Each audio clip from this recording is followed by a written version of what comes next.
Hello everyone and welcome back to EGF SSBU. We are here to wrap up week 14 here with our final match of the night. Weber State, the Wildcats, going up against Sacramento State, the Hornets. A battle of newcomers to the EGF. Both teams are at 3-2, right in the thick of things in the playoff race, and both could really use this victory in this Central Conference battle. For sure, as they are, we're within the last 3 weeks after this game. They'll have 2 more remaining, and especially given the fact that they have just joined this semester, this win percentage is going to sway massively if any of these sets are going to be won or lost. At 3 or 2, you're hovering around dangerously close to the 500 mark. Absolutely. Let's take a look at that schedule, though, to see where we've been and how that playoff race is kind of played out as is. Earlier today, we saw DePaul take down Marquette in a very close matchup. So DePaul, they hold on to that number 1 seed overall in the EGF. And now Marquette, their playoff chances, well, they are alive, but it is by a sliver of hope. It is essentially out of their hands. Wichita State, they got the victory. Their playoff chances are alive, but they will continue to have to win out their season if they want to get into those playoffs. And for these two teams, they both very much so need this victory. Like you said, being at an even 3-3 could mean you fall out of that playoff window. Diora versus Bayo here for round number 1 between these two. Bayo is new, yes, you're right, it is Bao for the side of Sacramento State. I don't believe we've seen Bao in the EGF, so this is their EGF debut. Diaro, however, on this Pirate Mithra, we've seen a couple of times, and the times that we've seen them, they've looked very good. Oh, but maybe not off the start, though, as the down B clips him and kills him at 130 plus. Bao off to a good start. That was really good. I mean, Bowser has a lot of tools and a lot of surprisingly flexible tools, despite it just being one generic input, like things like that forward air. But the down B at ledge, that Bowser bomb, and the no jump as well. All it takes is a simple jab sending far enough. The raw power of Bowser able to punish the mediocre recovery on this Pyra and Mithra. That's an up B punish, but you're losing out on so much damage if you're not finding specifically down air when it comes to Pyra, and it seems like that's what Diora is looking for, trying to maintain space with that side B, but the jump in. Bao playing amazingly thus far, just taking what Diora is giving him and not committing too hard, playing this league immensely, and still the shield survives. I'm actually shocked that shield was able to survive. After that neutral B, you thought maybe something like that might be able to break it. Pyra would be able to up B back to stage. Diora still looking for a way to try and get themselves on the board here, but at 101, they've got to play so careful. So many kill options on this Bowser, but that up air really started to do some work. The up tilt to answer back from Bao. They'll be able to get away for the moment. That up B is ill-advised, though. That's going to be the side B, and that's going to be the stock. And Sacramento State starting off strong with a 3 stock. Yeah, wow. What a statement from Bao for their first game in the EGF. You're leading off with a 3 stock against what could arguably be seen as a matchup that might just be Bowser's worst. But Diora didn't play into what makes Pyra and Mithra so good against these large bodies.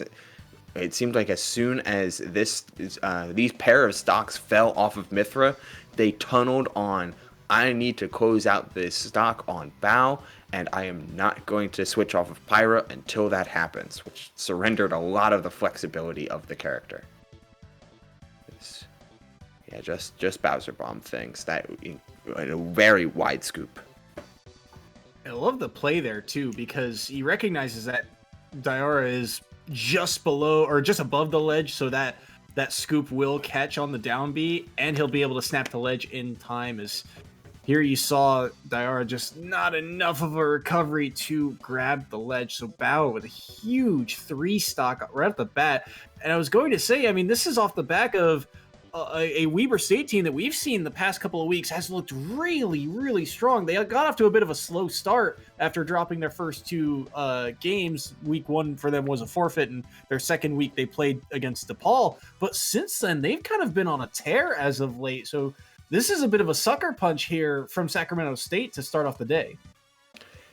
Absolutely, it is still early. Like, of course, you don't want to go down 3-0 at the very jump at the word go, but it is still early in the set, and Weber State feels like in all of their matches, just like their season, they start slow. It takes that second or third leg of the team to really get going and to take either diminish any disadvantage they're put at, or to start really greatly extending their lead into some of the results that have happened in the previous weeks. Let's see if Diora is able to clean up their gameplay as they switch from what is potentially one of Bowser's worst matchups in the Pirate and Mithra to another one of really terrible Bowser matchups, but for a lot more of an obvious reason. This Robin and Arcfire, Levin's Sword Aerials, and the Thunder series make it so difficult for Bowser to reliably approach, meaning Diora can apply pressure without having to worry about Bao spacing them out. So Diora did go Robin once before. It was way back in their debut in the EGF. And then they switched to Pyra and Mithra later that set. We haven't seen the Robin since then. But so far, a lot better of a start than game number one, but still in a bit of a pickle there as they are able to get away for only a moment. The side B connects, and that is going to be stock number one off the board. There you go. You're at a really good spacing for Arcfire, but charging a little bit too long on the Thunder. Let Bao come back to stage. It's all about timing when it comes to Robin. When you use your tools is incredibly important. As that Levin Sword double up there, as first stock of the day going off for Diora, for Bao, excuse me. And the taunt afterward too. Diora starting to feel like they're getting the hang of it, as you know, already a little bit better than game number one, but they've still got to find a way to try and take back this lead here. They've got the jabs, but the side B comes through again, and Bao wanted to try and land that Bowser bomb, but no dice there. Down air to get out of disadvantage, and Diora's got to play very carefully here. Yeah, just getting out of that situation with the early up B, but the forward tilt run up doing a lot of work here. Diora with these low recoveries, this is going to be read by the side B once more, and that's going to get a kill off the top. Bao just dissecting Diora's gameplay. And hey, that was some homie DI, because you should not have dropped that stock on the middle of PS2 to a Bowser bomb at that percent. Robin is deceptively heavy, as Diora just a little bit late on some of these setups. Like Bao getting off the ledge early and jumping in soon in terms of the cadence of the match in order to get away from what Diora wants to do and not letting them get set up. This should be a grab, but not going for it. Doesn't land the side B there either, was Bao.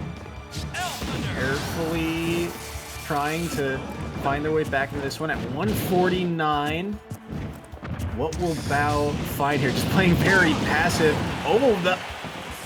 Wow. Yeah, not even Thorin taking it as Spotless down smash. Twice, two down smashes over, nothing doing, and Levin's Sword is gone all the same. So kill power is very much off the table. Diora really needing to get this sword back and find a proper punish. Perhaps looking for a grab there early, but falling victim to the Flame Breath. Please, just for one. Oh, okay, he got. There's so many little things with Robin that can go so right and so wrong. Another character that can be incredibly punishing to play because of how floaty they are and combined with their very, very slow ground speed. But it felt like Diora wasn't taking advantage of ledge play at all. Like, let me reset this as we look at 70% on Diora. They find themselves off stage, which isn't ideal, but you have Bao sitting in a position like this where they're not respecting you at all. They're standing in well within range of your attacks, expecting neutral getup or expecting jump, something that will just be non-threatening to them and that they can react to. And Robin has a very strong get up of ledge tool aggressively because of how floaty they are with that 11 forward air, which would absolutely take the stock at this percent. But time and time again, Diora just didn't go for many of the aggressive options, didn't go for the conversion that would take the stock, and instead looked to just play neutral and Bao took that and ran with it because they knew they would be able to survive many of the little ticks and tacks of neutral interactions. And you eat a Bowser forward smash for it as well. I'm gonna be honest, I'm still in shock from that forward smash. I was talking about sucker punches earlier, that very first game. Yeah, that one I felt. If you're, and I'm sure Weber State feels it too. That was a big victory for Bao in this first set. It's a 2-stock victory followed up off of a 3-stock, so a 7-point swing right off the bat from Sacramento State. And that's a very good sign for them. We'll have to see how they can follow this up. As we've seen Weber State, I mean, they've got a few players of their own that are, heavy hitters. I think of Doc Hunt in particular. Beta's been very good that we could see down the lineup, but I'm curious to see who they will send in next. But either way, Bao's performance was, I mean, a spectacular start to their season opener. Absolutely. You faced a pair of matchups that are absolutely on paper very difficult for Bowser to overcome, and they took it in stride and played with this sense of fearlessness that really is what takes Bowser players to the next level. It reminds me of players like Leon or Hero, the Japanese Bowser, who just understand that Bowser is able to take so much punishment, so they don't need to haphazardly press buttons in disadvantage or go for these really desperate plays early or even decently late into stocks, because Bowser can take those hits. And if the opponent isn't able to lock down Bowser, then you see what Bao can do to you. So Bao, they get the victory here. Again, a 7-point victory. Players have been locked in for round number 2. We've got Yep for the side of Weber State. Yep, we've seen a couple of times so far. Mostly the Ness has been his go-to character. On occasion, we have seen ZSS. On the other side of that, Zoro Arturo for the side of Sacramento State. Zoro, the tag you'll see, and Zoro has been actually kind of new to the EGF. We've seen Sephiroth and Hero the last time they were on stream. Sephiroth seems to be the answer here, and yep, going for the ZSS this time around. This is a funky matchup in a lot of ways. Of course, you consider characters like characters that have decent disjoints and are able to poke at some of Zero Suit's more criminal flaws, being how would we put it? Being able to snipe away at some of her strengths, I think, is a better way to put it. Being able to intercept things like flip jump is so prominent, as well as those double jumps.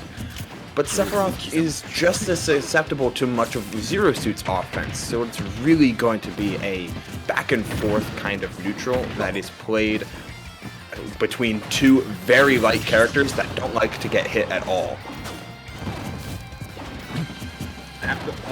Off the start here, things relatively even, but Zoro Arturo is the one who is in a little bit of a disadvantage. Yep, the trigger way early, and he gets punished for it. The dash attack so quick, catches him before he can snap back to the ledge. So Zoro Arturo is the first one to take his stock here. Oh, and that height on the blade charge was so clever, just zipping by the horizontal pressure off of Yep, as they need to find a way to close this stock.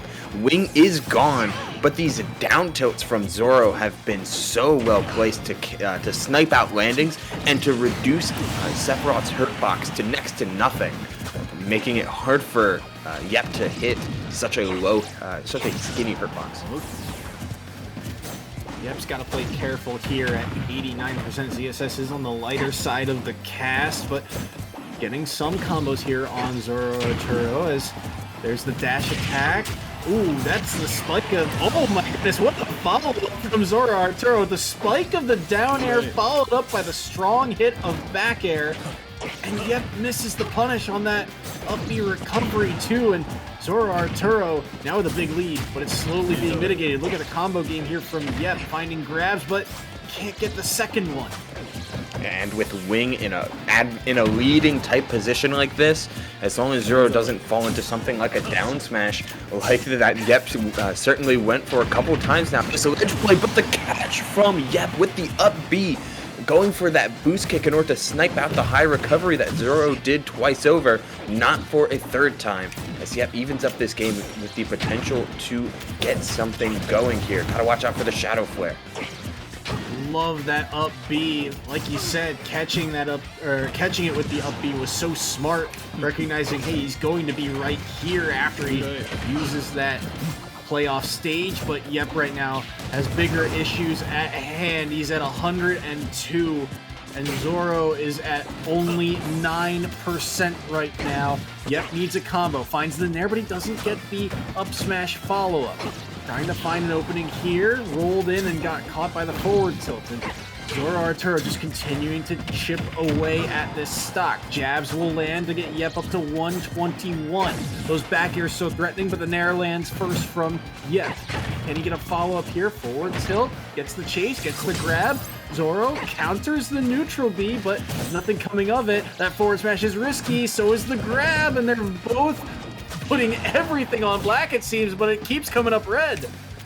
Oh, they're swinging with their kill moves. Zoro is being very selective with how they approach neutral, but Yep is so hard to hit. This should be a punish. Reads the roll in that time, but doesn't find any follow-up to get him off stage. Zoro is dangerously close to Wing, just about 5% now. Will do it. Only going for an F tilt as a potential punish. That could have been something more, but Yep trying to keep some of their kill moves not stale for late, but that's the danger when you give Sephiroth Wing. All of those smash attacks that are easily punishable before, not anymore, thanks to the added armor when that Wing sprouts. And the down smash lands, and Zoro Arturo takes game number 1. And like you said, this seems like a decent idea here from Yep to go in, landing that Zair. But as you said, the armor comes through in the clutch. And I will say, Yep did a very good job late in that set. I mean, he started that stock down, and I think he lost the first stock every single time here. I think he lost his first stock first and his second stock as well. And then eventually he lost his third stock. But Yep on that last stock played so careful. He started off at such a high percent and was able to battle back for so long. But as you said, once that Wing came online, the armor through was just so smart by Zoro. Yeah, Sephiroth, while the character has not potentially lived up to the hype as when they were initially dropped, what Sephiroth has is still a whole bunch of incredibly good stuff on top of the best secondary mechanic in the game, period. Don't at me. It is a true fact. I'm correct. Wing adds so much to the kit. A baseline 30% damage output, a armor on the smash attacks, faster movement speed in the air and on the ground, a faster fall speed so fast falling mix-ups are active, and on top of all of that, a third jump. Like, Wing just gives so much to Sephiroth to where Wing Sephiroth is potentially the best character, period. Like, no debate. But you just don't get it all of the time because it comes out at 80% on one of a extremely tall and light character. And there are moments where you just kind of die sometimes before Wing even gets a chance to come out. So not having a guaranteed moment where you are always going to have this absolutely like matchup breaking mechanic for your character can be extremely tantalizing. But when played correctly and played patient, Sephiroth can find the hits eventually. I'm curious to see how this second game plays out, because it felt like both players started to really adapt to each other a lot more. I mean, Yep, at the end of that game, I already talked about how he played that last stock so carefully, you know, just slowly chipping away at Zoro Arturo's percentage. And you think back to that second stock where he was able to catch Zoro Arturo's recovery back to stage with that up B. But Zoro Arturo also had good ideas. He used that counter to stop the neutral B of ZSS. And there's that counter again early in this game as well. You see Yep on the switch up of characters to this Ness, which is a very different dynamic, I feel like, from the ZSS, but it doesn't seem to be working all that much on this first stock, as Yep is already at 93 and Zoro Arturo already only at 7.5%. But that absorb is something he's gonna have to watch out for. Yeah, I don't know how much I feel about this, because while Yep is certainly going to have better advantage and better punishes overall, as well as a better potential edgeguarding game when Sephiroth doesn't have wing, but Zoro's recoveries have been well placed throughout against the Zero Suit Samus, and starting off here, finding ways back to stage haven't really been the problem. But able to get out of that, and with both jumps, but not going for the reverse up B, instead just looking for the down air as a punish, going for yet another forward throw. You know, maybe I retract some of my previous statements. Yep is really... Oh, never mind.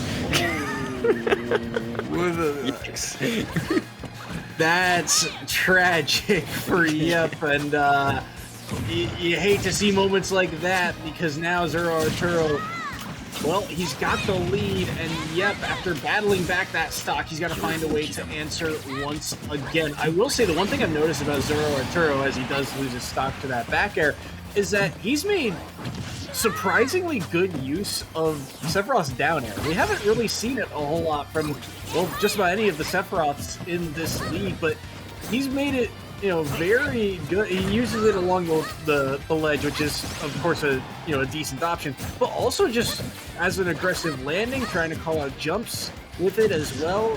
He's used it opportunistically. Although that's not quite a word, but he's used it in very kind of opportune moments, and he's been able to capitalize on it. I really like it. Just as much as he's using down air effectively, up air has been such a solid option for Zoro Arturo, as he almost gets the shield break, not enough of a charge and not finding the sweet spot, but still that's a very, very low shield, and it's very susceptible to some shield pokes off of this forward tilt. But the fun thing about Ness in many matchups, where if you don't have the frame data on your disjoint to keep out Ness, then you better be careful how you swing, because this child can find ways into your zone very reliably. But that grab means that Yep does not have a jump. What a amazing grab on the potential, on the covering of Yep trying to get back to ledge. And now he has to deal with Sephiroth with a wing. Never mind, he does not. Both of those jumps were gone, and just the tail of the PK Thunder closes out the stock and brings Yep yet again into an even game state late into this game. 30% on Yep right now, trying to find his own combo. Gets the drag down of up air a couple of different times. Zoro Arturo just kind of stuck in no man's land on that platform, able to finally get out of there. As, like you said, last stock scenario here. Good combo here from Yep, but he can't quite get the follow-up. And those up airs again from Zoro Arturo, just so threatening, covering so much space. But now the damage is really starting to come through here. Yep is at nearly 80. There's the poke to get it to 84. That up air connects. The second one nearly air dodged around, though, by Yep. He's almost at 100%, while Zoro Arturo is at 45. Another strong hit here or there could be the difference maker. There's the yo-yo, but it doesn't quite get the roll in. The down throw follow-up. Yep, trying to find that sweet spot of forward air. have to play very carefully around this ledge, but the miss space on the dash attack gets punished by the forward smash. Sweet spot and all, and that is all she wrote for round 2. And now we get to see how powerful a trapping tool is Sephiroth's up air.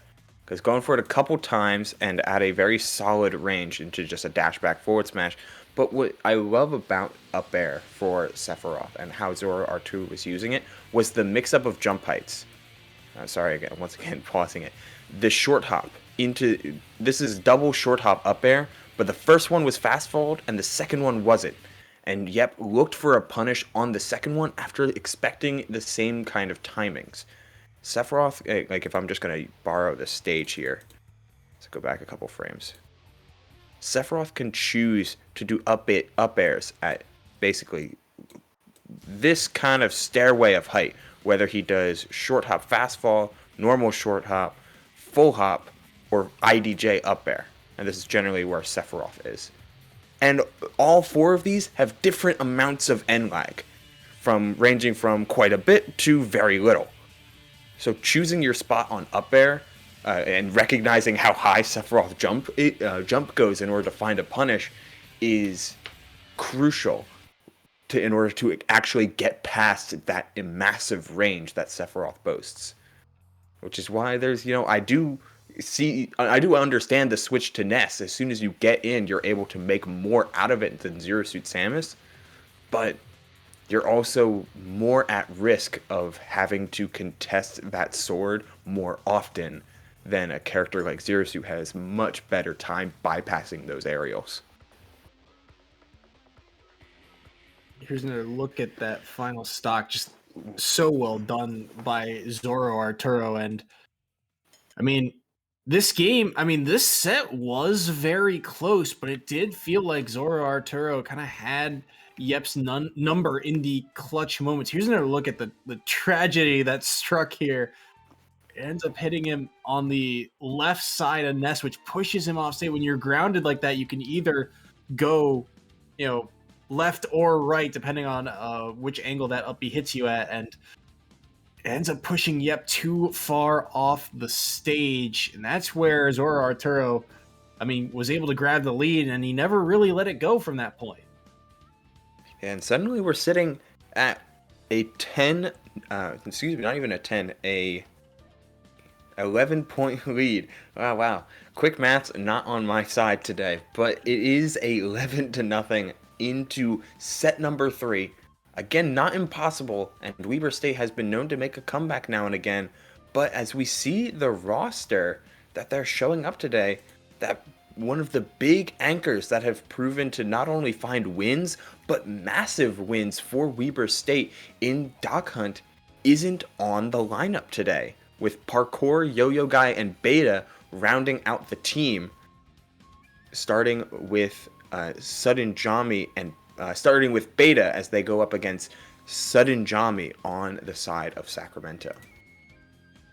Yeah, you're seeing that, or at least we are seeing that, Doc Hunt may or may not be in the lineup this week. And that's something that we talked to Weber State in the past about. They kind of have this sort of varsity JV program where you have, your top maybe 5 go-to guys, but you can, afford to trade them, in and out depending on the matchups that you like. So having that heavy hitter kind of off the table means someone for Weber State is going to have to step up. And if you look at the names that we've seen recently, Beta seems like the guy for Weber State. This Mario has looked so clean in the past couple of weeks, and Weber State, again, past 3 weeks, they've looked on fire. Just there were 2 losses at the start have kind of got them in this predicament here in the playoff race, whereas Sacramento, they've had their ups and downs where they haven't been able to play every week, but the weeks that they've shown up, now you're seeing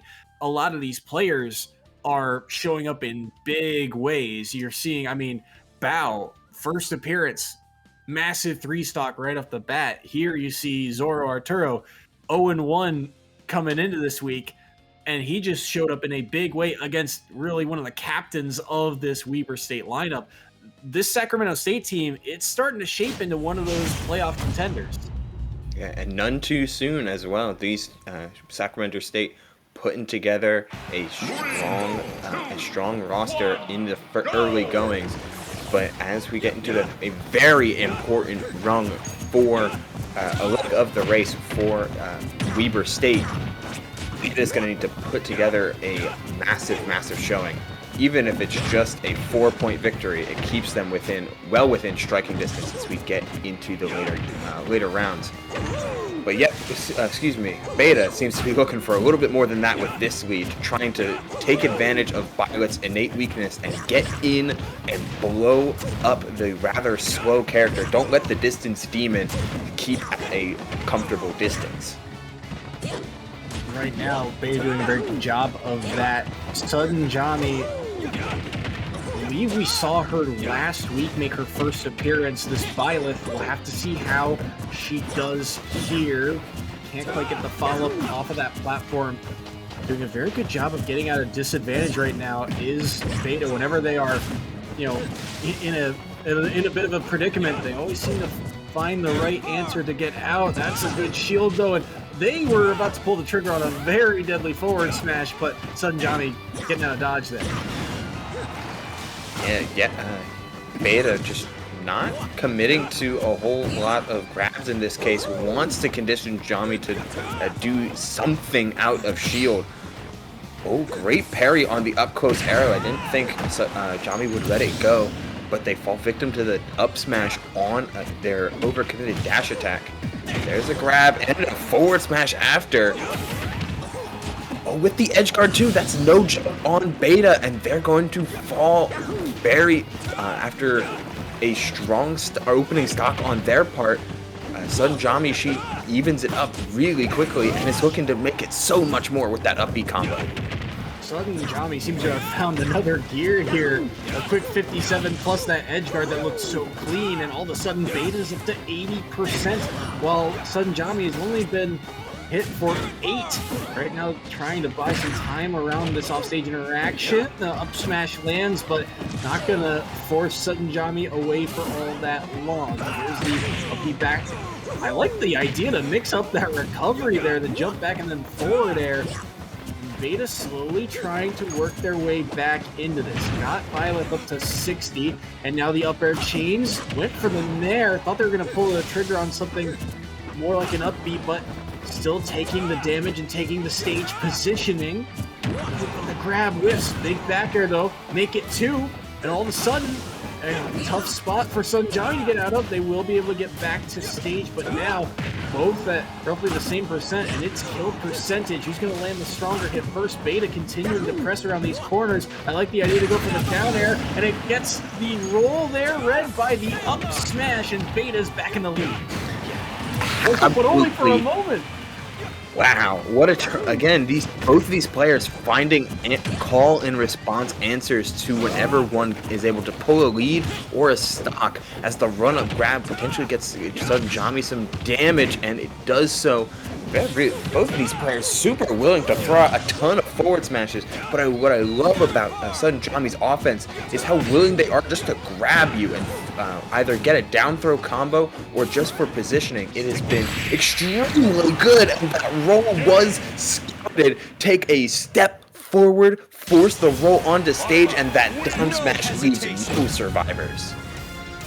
That down smash is so deadly, and Sudden Jami all of a sudden takes game number 1 off of Beta here, and now you're looking at a 12-point lead for Sacramento State, and a huge one at that, as now Beta's gonna have to find a way to answer back. This game, though, was very much so back and forth. What seemed difficult at the start for Sudden Jami, she was able to battle back very, very quickly. I mean, numerous times the second a stock was taken, which that dash attack, or sorry, not dash, that dash in up smash from Beta, I feel like we see the turnaround from them very, very often. But more to the point, Sudden Jami almost instantly answered back every single time they dropped a stock. They'd find a way to catch Beta, moments later.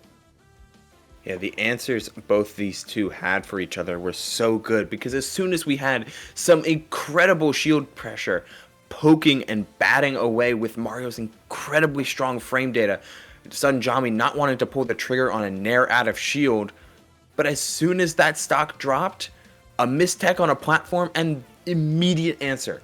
Like both of these two had a for beat, we're going and keeping with each other.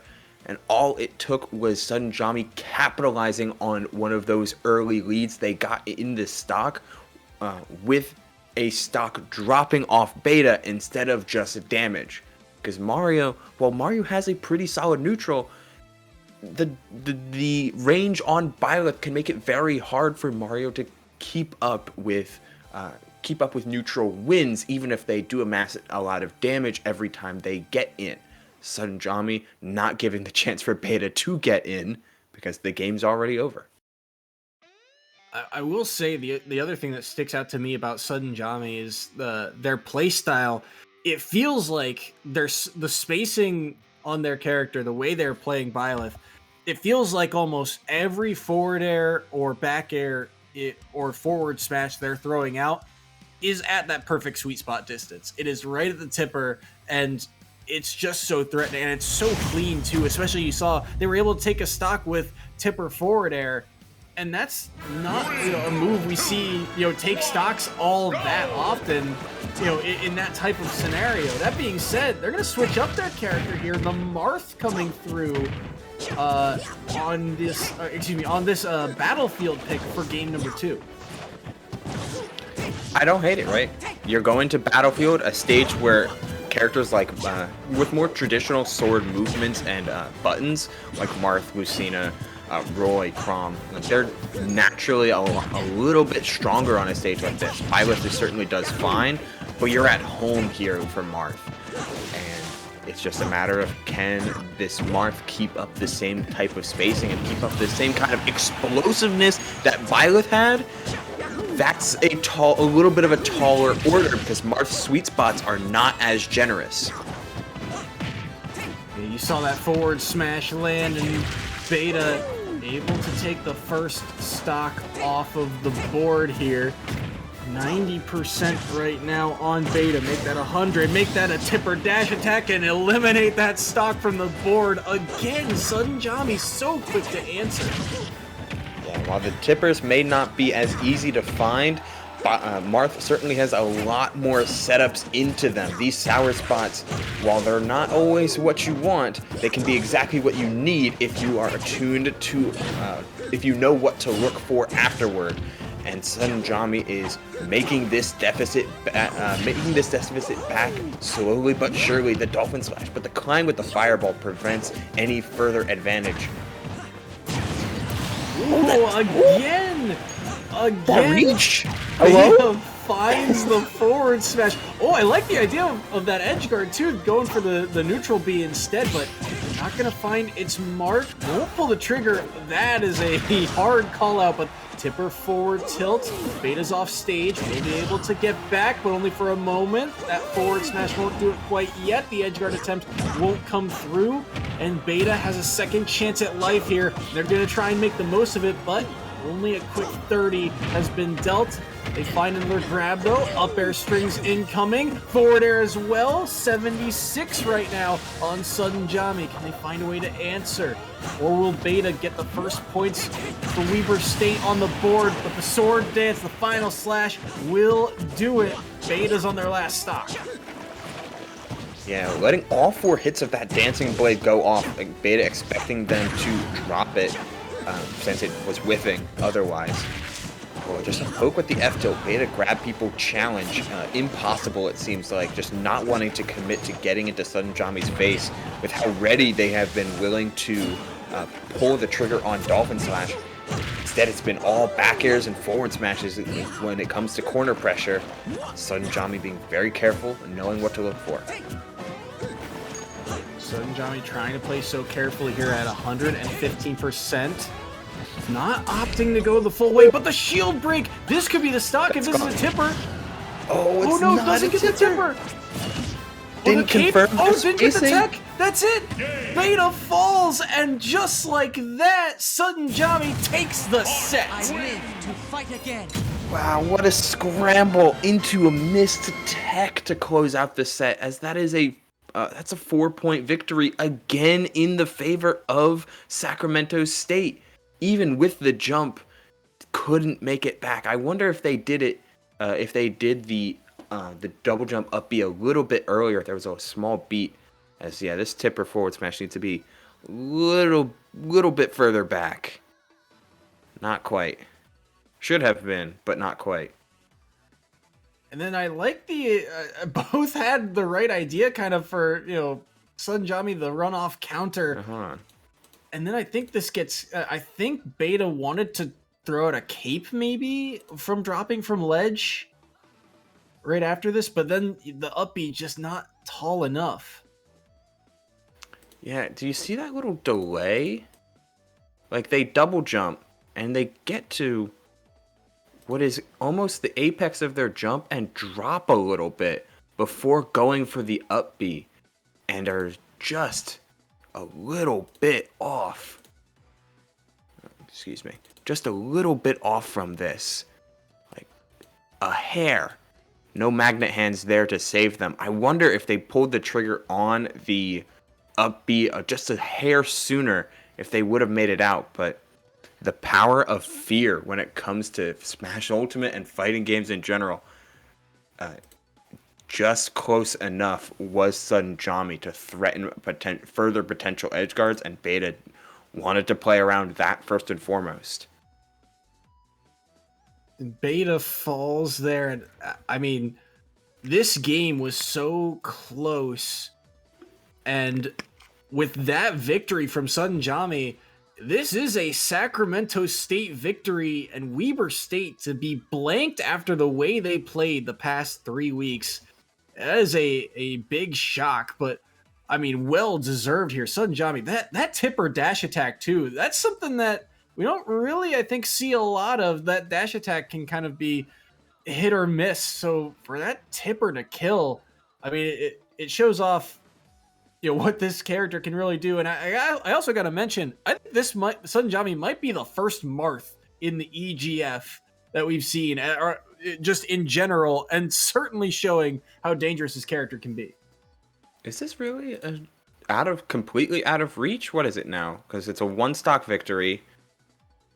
Never yeah, mind. I'm 14. also... No, 15, right? 15 to 0, 14? We are at 15, so it's not completely out of reach, but... Yeah, just 4 3-stocks, easy clap. it's a tall order. My apologies on the quick maths. Quick maths is not on either of our sides today. But either way, a 15-point lead headed into the fourth set. I think only, as far as I'm aware, only one comeback like this has happened before, and it was Sienna against, I want to say, Niagara or Fairfield. Way back in season 1. It's unheard of, practically, something like this, especially outside of that conference. So Sacramento State, they're essentially one stock away from guaranteeing themselves at least a tie. And again, this is without some of the players that we've seen time and time again. We haven't seen Yo-Yo Guy yet he's been a huge part of Weber State's success. They shut down Yep, they've shut down Beta. Doc Hunt doesn't appear to be here. So if you're Weber State, who do you rely on at this point to try and pull off this incredible reversal? The way Sacramento State's playing, I don't know. Yeah, it seems like each one of these players is very, very well attuned to combat and to clutch out these close sets. Like, even if it's not pretty, if it's not perfect, like how Bao was able to overtake Diora, they find ways to win. Sudden Jami using some classic just dolphin slash means of recovery and edge guarding. It's safe and it's consistent. Just might not be totally pretty, and a mistech's a mistech, and that's a win in the books. And even the previous set up against with Zoro, Arturo, and Yep. Zoro, he caught him with something rather simple, dash back forward smash. But in the midst of the match, the conditioning that went on the entire match, and the nature of Smash Ultimate being so favoring button and attack inputs so heavily, sometimes the level 0 stuff just ends up working, and Sacramento are ready to take every opportunity that comes their way. It almost feels like it's kind of, when in doubt, go with your gut. That seems to be what Sacramento State is kind of their bread and butter. It's, if something in those scramble situations, if you're feeling like this is, if you're feeling like, I don't know, I need to throw out, say, dash attack or dash back forward smash, because typically, they've been doing this. It seems to be the right answer here time and time again. So it's given them this massive lead. The players have been locked in for this fourth set. Parkour making an appearance for the side of Weber State. Parkour, we saw, I believe it was 2 or 3 weeks ago, they went Piranha Plant the last time we saw them. A character we really haven't seen a lot of in the EGF overall. The only other Piranha Plant I can think of would be Barrett from William and Mary, who I believe he graduated actually from last season, but Barrett was very strong. On the flip side of that, it is Diego, who we saw Little Mac the last time they were on stream. And so Little Mac versus Piranha Plant, certainly an uncharacteristic matchup. We don't see a ton of these characters. And hey, if you're trying to hold on to your stocks, Plant's pretty heavy, but also Little Mac, if you're only trying to take one, Little Mac's got a lot of raw hit kill power. I mean, this match just doesn't start off well for Parkour. Already at 89, but starting to find a little bit of footing here. That forward smash seemed a little bit greedy, but now KO punches online. Remember, all they really need is a stock. The Nair saves him. The multi-hit gets Diego away for the moment. I thought that was going to be an up smash, but instead the neutral B comes out, and so, oh no, armor! The down B didn't get it out in time, and Diego powers through it, and there's the stock that Sacramento State needed. As best they can tie for Weber State, but they're going to have to worry about just winning this set overall, and with an air dodge off stage, that's going to do it. Parkour, you have to go back to the drawing board here, and very quickly. Yeah, I guess what you can hope for now is to drop this game by only one stock, so that they only get a point and then go for the tie, which would be some large brain shenanigans, but it would be some shenanigans. We have seen some scenarios like that in the past, but I think overall they know at this point getting back to back 3 stocks is out of the question at this point, as he can't even land, and that up smash will do it. 2 points on the board for Sacramento State. Game 1 goes to Diego, and the dub goes to the Hornets. Let's make a nice little count here as we watch this set. 1 up smash, 2 up smash, and I think even in the sequence up before the clip began, there was a couple more up smashes there. Doing what Little Mac does best is Diego, which is get up close and personal and use those smash attacks with the added armor and the insane kill power to obliterate a Piranha Plant that was just moving a little bit too much. What's with the EGF and Little Macs, by the way? There's a lot of them. They're cropping up a lot more. I mean, Season 1, we didn't see a single one. Season 2, we might have seen 1. Now we're seeing, I think, 3 or 4 here make appearances, and all of them are having a decent amount of success. I mean, Diego's only made 1 appearance, and they did lose. I believe it was week 1 when they played. I want to say it was Mississippi State, but I could be wrong. Either way, the fact that they're keeping it,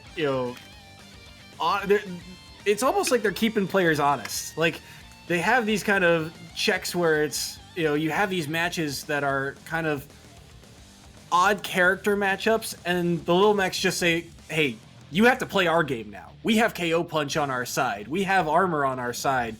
You have to be, playing an honest game, and you have to be very careful with how you play against us. And Diego seems to be following that same course. Yeah, Little Mac there's many characters in Smash Ultimate that are like sometimes a little bit of a knowledge check. Little Mac's the vibe check character. It's like, do you know? Do you understand how to do this? Because if you don't, I'm gonna feel unbeatable. But if you do, then I'm very beatable. So Kalos, the site of game number 2 here. Parkour will be trying to mitigate some of the bleeding here for Weber State, see if he can get anything on the board. But Diego, the way they're playing right now, they are playing with some fire. That's a quick 79 off of a counter and follow-up. Now the dash attack's coming through. Parkour's up to 91. They want the edge guard. This Diego's going crazy for some of these plays and nearly paying off for it too. Yeah, like hold on. What are This is Little Mac advanced with how they're looking to strike at some of what Parkour wants to do, and they are freely swinging, looking for the down tilt into the KO punch. Not gonna find it, but still ready and willing to swing. Diego finds the first stock yet again.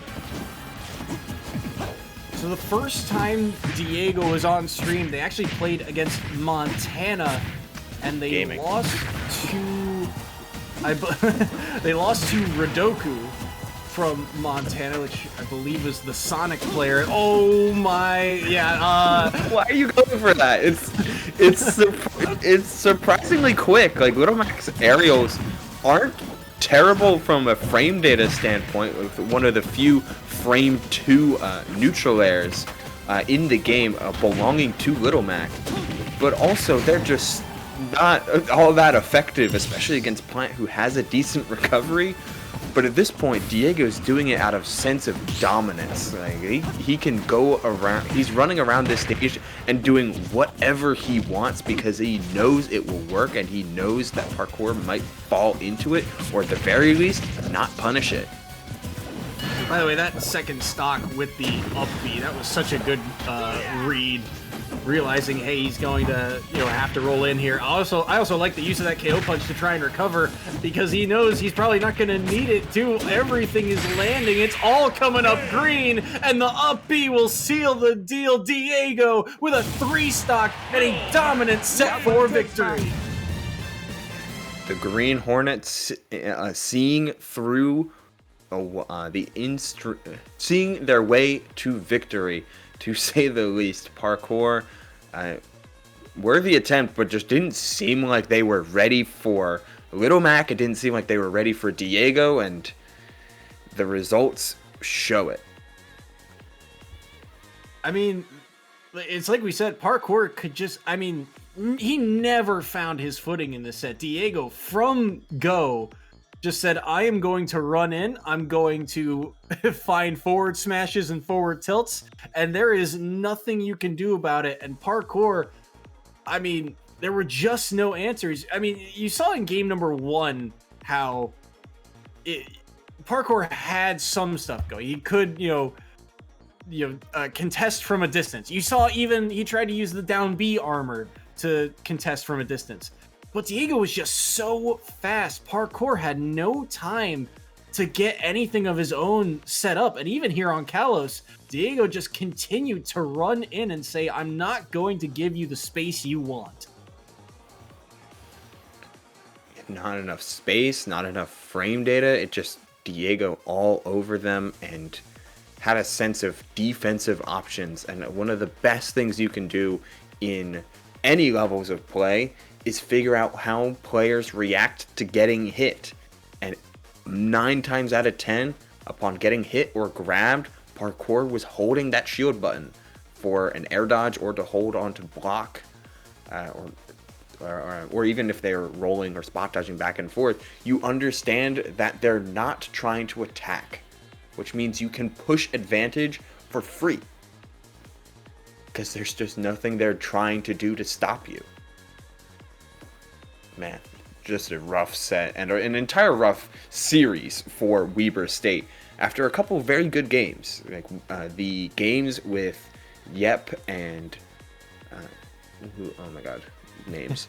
The games with Yep and Zoro Arturo and Beta and Sunjami were very solid sets. 4-point victories, both going to the side of Sacramento. Very back and forth. But the difference maker not only is those little moments that can change outcomes of sets, but also having players like Bao and Diego step up to the plate and deliver 7-point victories twice over. Like this is everything coming up Sacramento State, from the little moments and the little victories to the massive swaths of clean gameplay to overwhelm their opponent.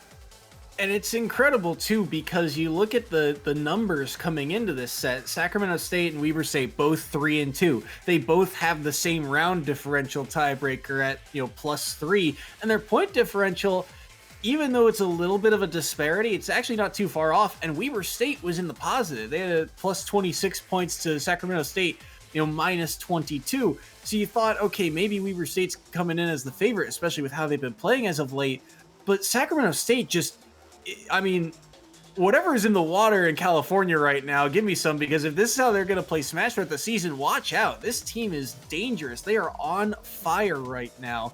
And we'll have to see if they can continue to keep this up. Fifth set underway here. Schleim is the Inkling that you're seeing on screen versus the green Inkling. The green Inkling versus Yo-Yo Guy, the Lucario of this Weber State roster. And if there's anything you want here, it's just points. Like, minimize this differential as much as possible. And Yo-Yo Guy has been pretty consistent with this Lucario play, able to take sets over players like Linny, we saw from Wichita State, being in their win record.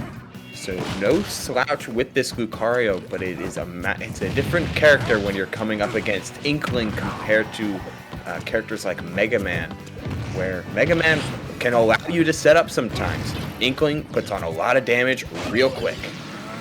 So I'm curious to see how these two opt to kind of play this out, because that up smash is going to take the stock off of Schleim, but I feel like one of the things about Lucario, right, is that the more damage he gets, that aura starts to come online, and just all his moves just get buffed, right? Okay. But Inkling's whole kit is around, racking up the damage so quickly, because that paint or the ink tends to stay on the character, and so all your moves just start to do more percentage. I feel like it plays to Yo-Yo Guy's favor, even if he's getting hit. So I'm curious to see if Schleim maybe opts to play more passive with this Inkling, or if Yo-Yo Guy is just able to run away with this game at high percents. I'm going to tell you something, Soy. You hit the nail on the head. Inkling is a character built to rack up damage. Rack up damage to a third degree. But unless you're finding rollers like that, or you hit the window from 111 to around 125, 130 for Lucario's up throw, up air kill percent, or when it will actually take the stock, then you can pretty reliably expect to live to about 150 just about every stock, barring any crazy shenanigans like a hard read or a very deep edge guard. So if you can max out your survivability, which Lucario players train to do anyway, then this matchup, for all intents and purposes, can be sometimes in the slight Lucario favor. We just need to see if Yo-Yo Guy can close out stocks with moves like that. Thank you very much for doing exactly what I was thinking. I feel validated. I'm in shock. I did not see that one coming, but that's such a smart option now that I think about it. That is very well done to Yo-Yo Guy. That is a well-deserved stock. It's absolutely amazing on recoveries without a hitbox, and Inklings falls into that category.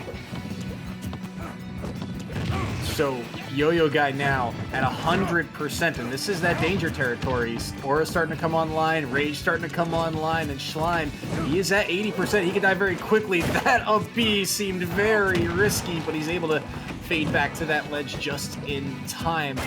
That neutral B also going to do a lot of work. Just run up and up smash, and Yo-Yo Guy survives here. 128. These moves are going to really pack a punch now. Schleim's got to find a way to take this stock to have a chance in this set. But the neutral B connects. Schleim is off stage now, trying to buy himself some time. Neutral B along the ledge, but there, he gets the forward air.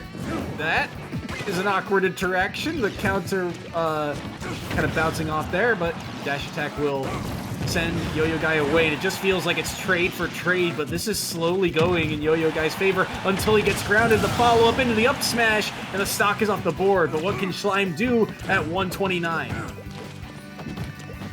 It will be a little bit more difficult for Yo-Yo Guy to take this stock, not only because he's at 0, but also at a slight lead, can lower the rate at which Aura racks up. However, Inkling specializes in damage output, so not for long, as 50% here. You've got enough kill power if you're willing to call out something. Yo-Yo Guy trying to play a little bit safer. I would love to see a Force Palm come out on a call-out shield, but as long as you play with some of these mini Aura Spheres, you can take it pretty slow, and there is the Force Palm on the get-up attack. True punish after blocking that attempt to get back on stage as Weber State gets on the board for 1 point.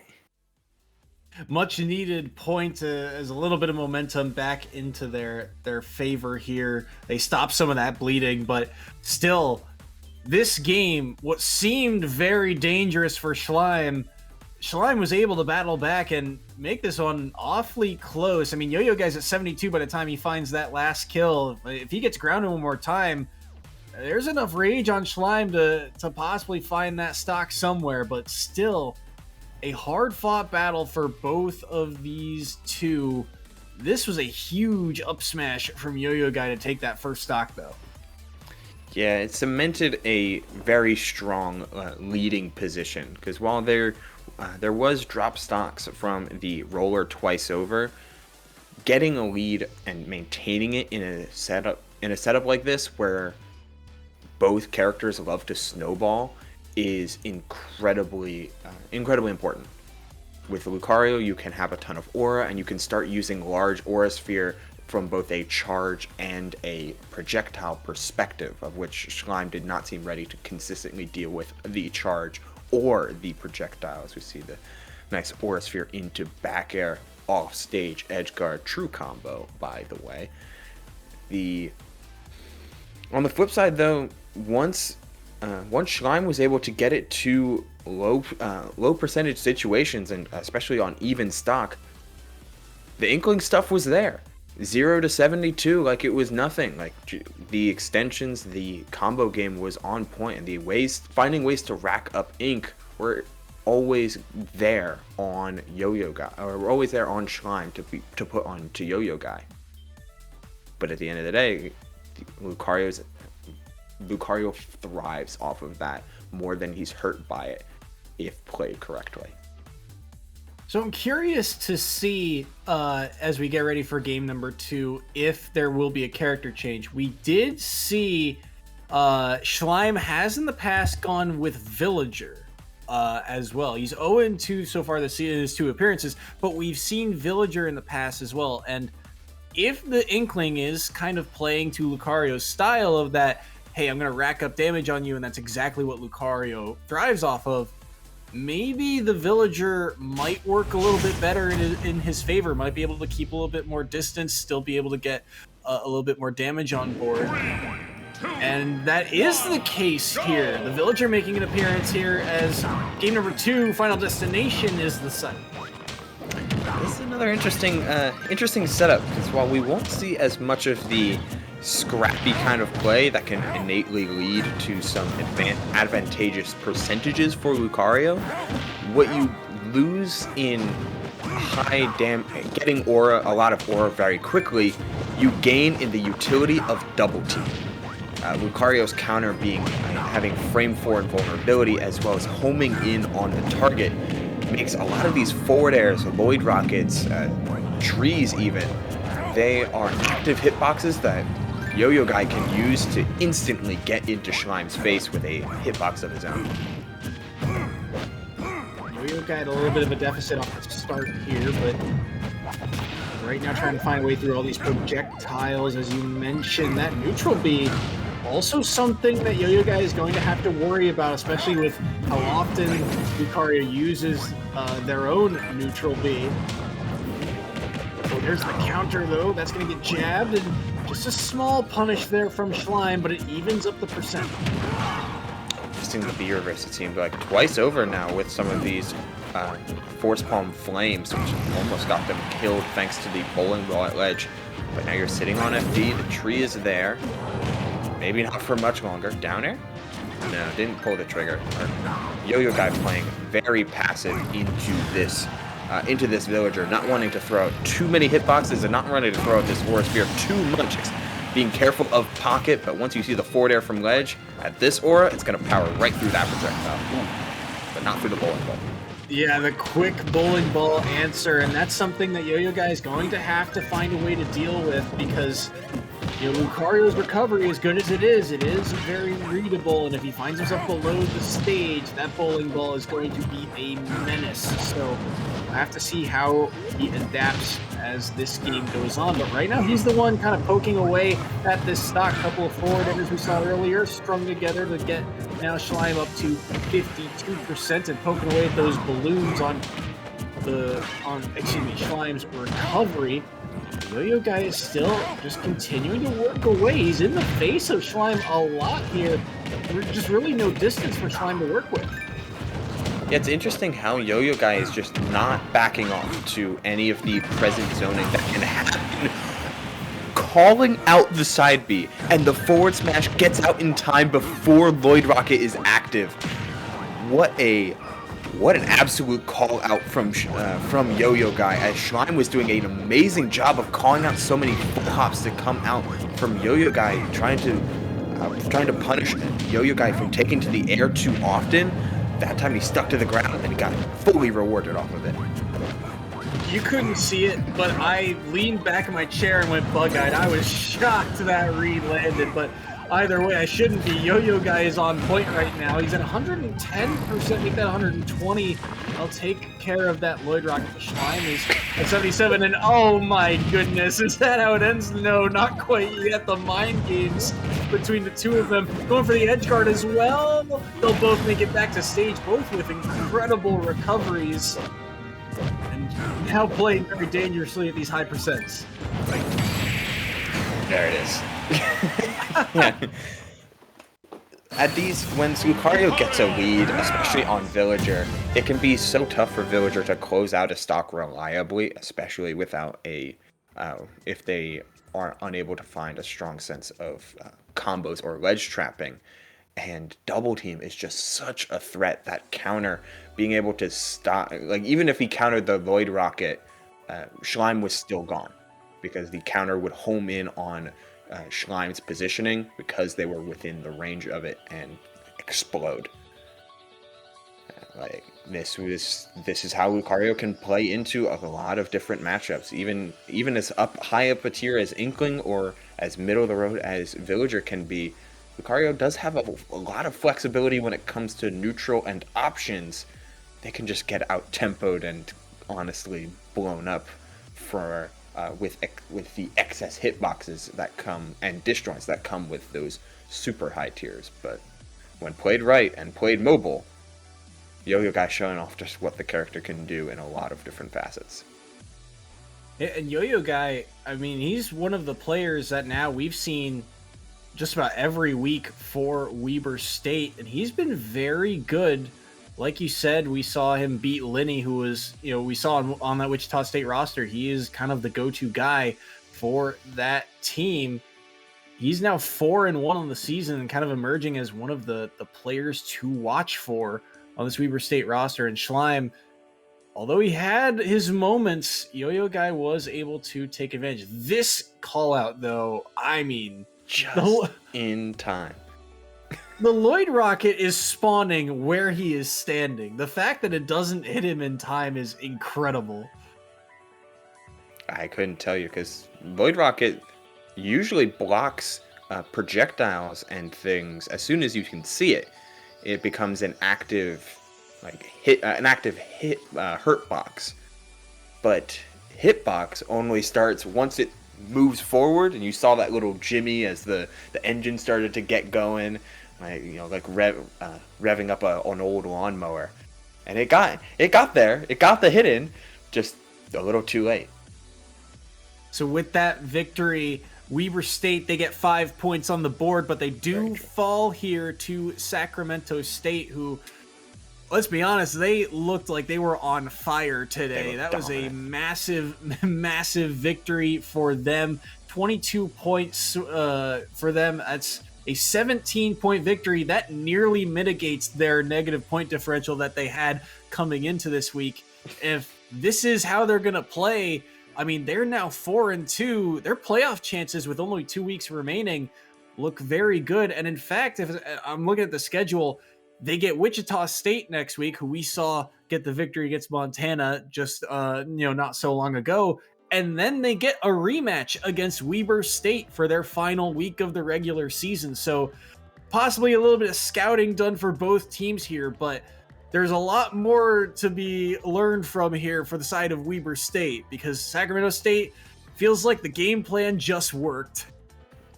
Yeah, a wake-up call for Weber State, who is on a massive win streak, and for Sacramento, it's that adrenaline shot of confidence you need as you sit in this weird middle of the pack, like no man's land kind of area.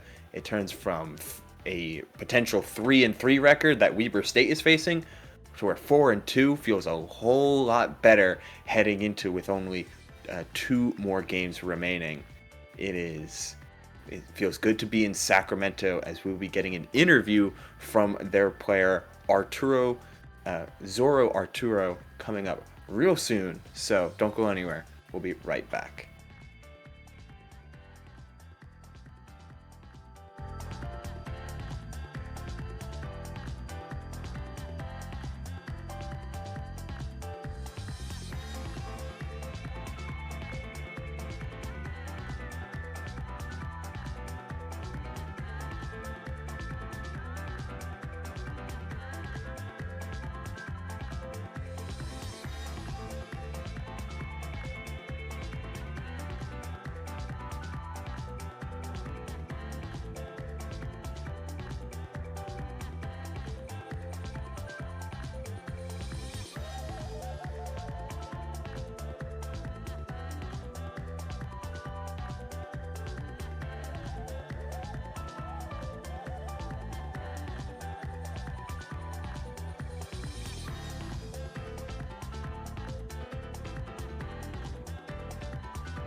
Hello, everyone, and welcome back to the EGFC. We are here with Zorro after Sacramento State's victory over Weber State. Zorro, how you guys feeling about your victory this week?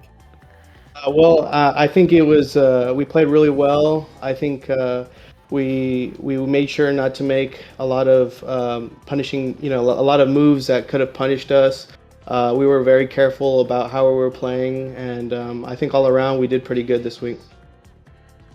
I would definitely say so, with a very solid margin of victory, 22 on your points.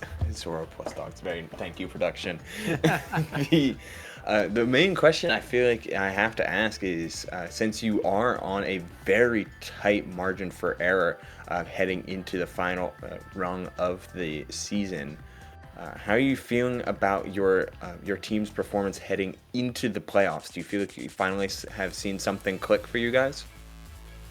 Yeah, I think so. I think it just has to do with the amount of time that you just spend playing with your main characters, with practicing them and putting in those hours. Because honestly, I feel like for a while there I was falling off a bit, just doing a lot of actions that could be punished. Like for Sephiroth, as you noted, there's a lot of different moves that have a lot of end lag behind them. So if you throw a lot of things out random, or a lot of smash attacks out, you could get punished real easy. And I think just going with the advantages, going with tilts, going with things that could be less punishable, and being less predictable.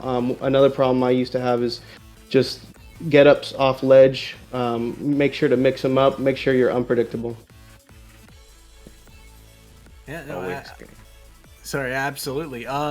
So now you guys are 4-2. We've seen kind of a whole cast of members of your roster in particular. I mean, from players who have only seen maybe one or two matches through the couple weeks that you guys have been playing. I guess what do you think is the strength of your roster, the biggest strength? Well, I think the strength of our roster is just consistency. Just being able to get consistently between all of us, right? Because it's a point system. Is being able to get enough points, being able to get a few stocks, and not sacrificing stocks. I mean, we try to conserve it as much as possible. You don't know how close the match is going to be, so it's always important, even if you're in the lead, just making sure you keep as many stocks as possible, making sure you're consistent. That conservative playstyle can definitely reflect in some of the character choices. I mean, your own Sephiroth, Bowser, and their Byleth and Marth being a pair of disjoint demons. The sensibility of your team makes a lot of sense. Are you going for a kind of central theme with characters across your team, or are you looking for something a little bit more focused in terms of different looks that you can provide your opponent?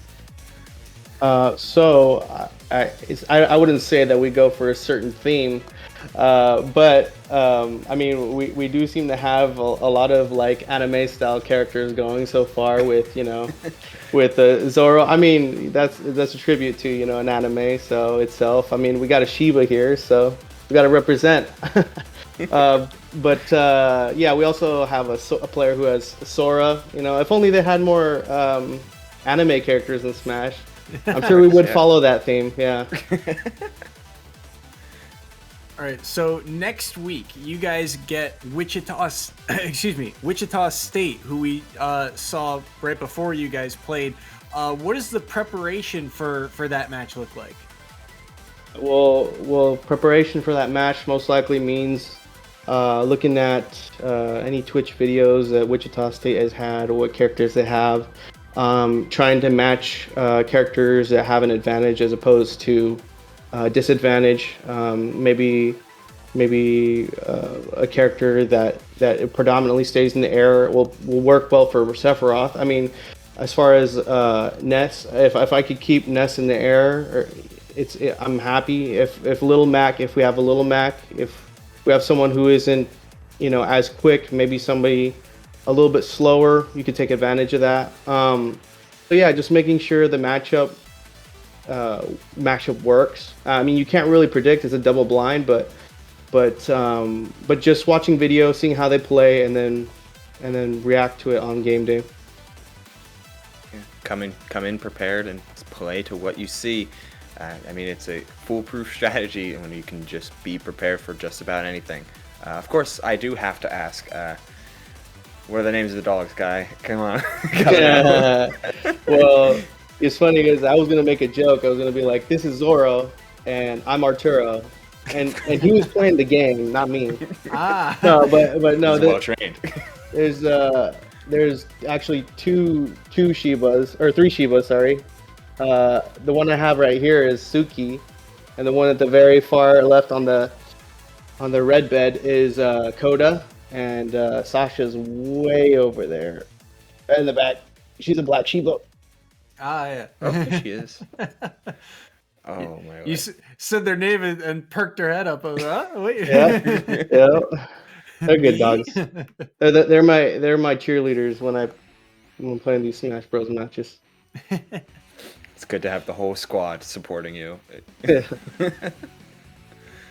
All right, and I guess with that, that kind of wraps up our day. So I guess for our final question for you, is there anyone you would like to thank or shout out? The microphone's yours. I'll give a shout out to Dominic and Isaac, the coach Isaac and Dominic.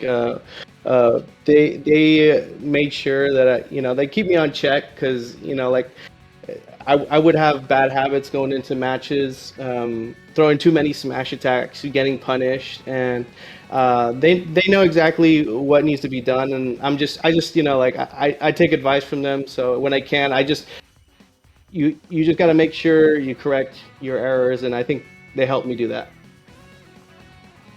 All right. Well, thank you so much for joining us, Zoro. We'll let you celebrate your victory this week, and we will see you next week when you guys take on Wichita State. So congrats, and we'll see you there. All right. Thank you.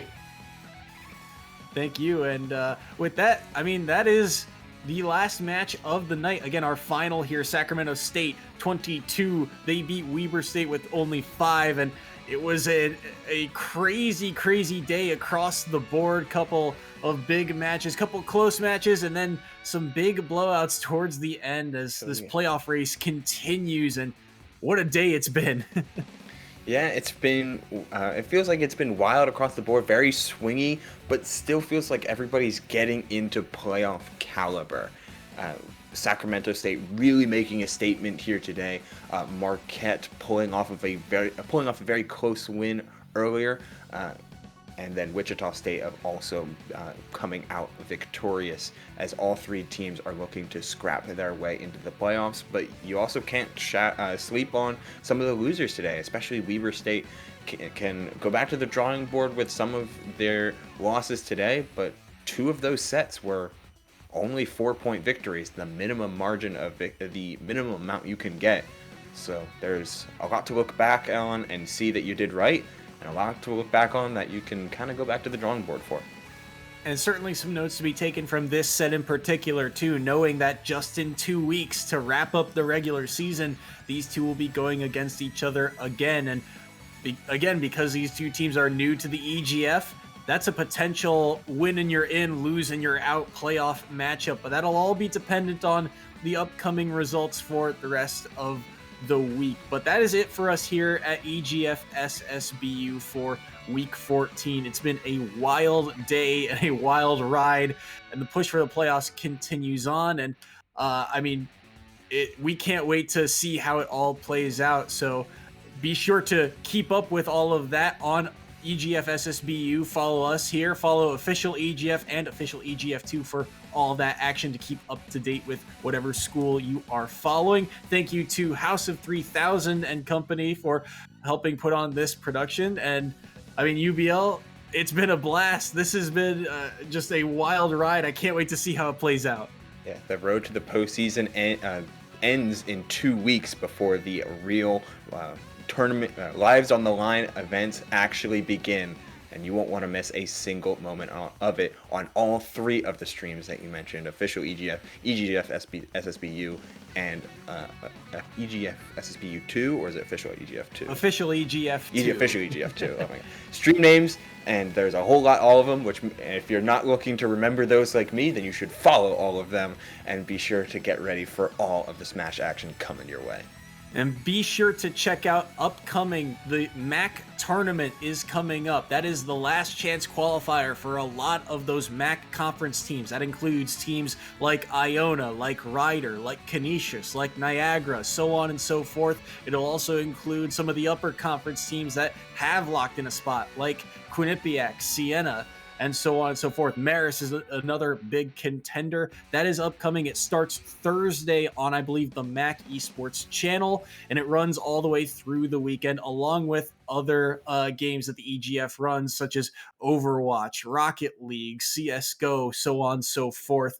It is really something else to watch. Week in and week out, the EGF always delivers, and that's why we also want to thank Tyler at EGF for allowing us to be the voice of the broadcast week in and week out. We thank you so much for putting on this show. It is I've said it's been a blasted up, but man, it really is just it is so much fun to watch these guys go to work, and to see these contestants grow week in and week out it is something else to watch. But that is it for us here at EGF SSBU, and we will see you in a week when the playoff race continues. We will see you there.